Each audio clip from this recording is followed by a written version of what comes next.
जय श्री श्याम भक्तजनों। सभी भक्तजनों को देव उठनी एकादशी की हार्दिक शुभकामनाएं। कार्तिक मास के शुक्ल पक्ष तिथि पर देव उठनी एकादशी का व्रत रखा जाता है। मान्यता है कि इस दिन भगवान श्री हरि विष्णु की विधिवत आराधना करने से जीवन के सभी कष्ट दूर हो जाते हैं। देव उठनी एकादशी का व्रत काफी महत्वपूर्ण और फलदायक माना जाता है। हर साल कार्तिक मास के शुक्ल पक्ष तिथि पर देव उठनी एकादशी का व्रत रखा जाता है। मान्यता है कि इस दिन भगवान श्री हरि विष्णु अपनी योग निद्रा से जाग जाते हैं। वहीं एकादशी का व्रत बिना कथा का पाठ किए अधूरा माना जाता है। देव उठनी एकादशी व्रत कथा का पूरी श्रद्धा से पाठ करने पर व्रत की पूर्ण फल की प्राप्ति होती है। देव उठनी एकादशी की व्रत कथा आज हम आपको इस वीडियो में सुनाने जा रहे हैं। एक राज्य में सभी लोग देव उठनी एकादशी का व्रत करते थे। प्रजा तथा नौकर चाकरों से लेकर पक्षियों तक को एकादशी के दिन अन्न नहीं दिया जाता था। एक दिन किसी दूसरे राज्य का एक व्यक्ति राजा के पास आकर बोला, महाराज कृपया करके मुझे नौकरी पर रख ले। तब राजा ने उसके सामने एक शर्त रखी कि ठीक है, रख लेते हैं, किंतु रोज जो तुम्हें खाने को सब कुछ मिलेगा पर एकादशी को अन्न नहीं मिलेगा। उस व्यक्ति ने उस समय तो हाँ कर ली, पर एकादशी के दिन जब उसे फलहार का सामान दिया गया तो वह राजा के सामने गिड़गिड़ाने लगा, महाराज इससे मेरा पेट नहीं भरेगा, मैं तो भूखा ही मर जाऊंगा, मुझे अन्न दे दो। राजा ने उसे उस शर्त की बात याद दिलाई, पर वह अन्न छोड़ने को राजी नहीं हुआ। तब राजा ने उसे आटा, दाल, चावल आदि दिए।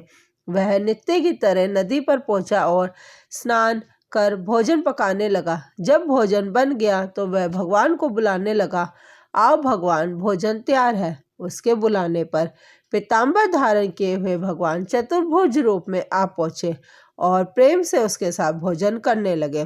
भोजन करके भगवान अंतर्ध्यान हो गए और वह अपने काम पर चला गया। 15 दिन बाद अगली एकादशी को वह राजा से कहने लगा कि महाराज मुझे दुगुना सामान दीजिए, उस दिन तो मैं भूखा ही रह गया। राजा ने कारण पूछा तो उसने बताया कि हमारे साथ भगवान भी खाते हैं, इसलिए हम दोनों के लिए ये सामान पूरा नहीं होता है। यह सुनकर राजा को आश्चर्य हुआ। वह बोला, मैं नहीं मान सकता कि तुम्हारे साथ भगवान खाते हैं। मैं तो इतना व्रत रखता हूँ, पूजा करता हूँ, पर भगवान ने मुझे कभी दर्शन नहीं दिए। राजा की बात सुनकर वह बोला, यदि विश्वास नहीं है तो साथ चलकर देख लो।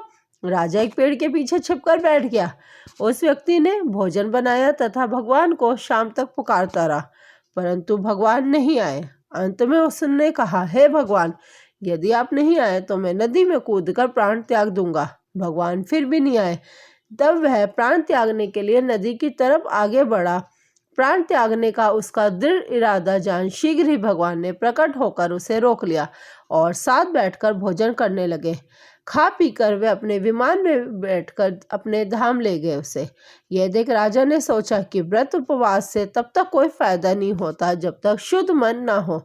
इससे राजा को ज्ञान मिला। वह भी मन से व्रत उपवास करने लगा और अंत में स्वर्ग को प्राप्त हुआ। इसी के साथ देव उठनी एकादशी की व्रत की कथा यहाँ पर समाप्त होती है। राधे राधे भक्तजनों। सभी भक्तजनों पर भगवान लक्ष्मी नारायण का आशीर्वाद सदा बना रहे। यदि आपको वीडियो पसंद आई हो तो वीडियो को लाइक करें और चैनल को सब्सक्राइब करना ना भूलें।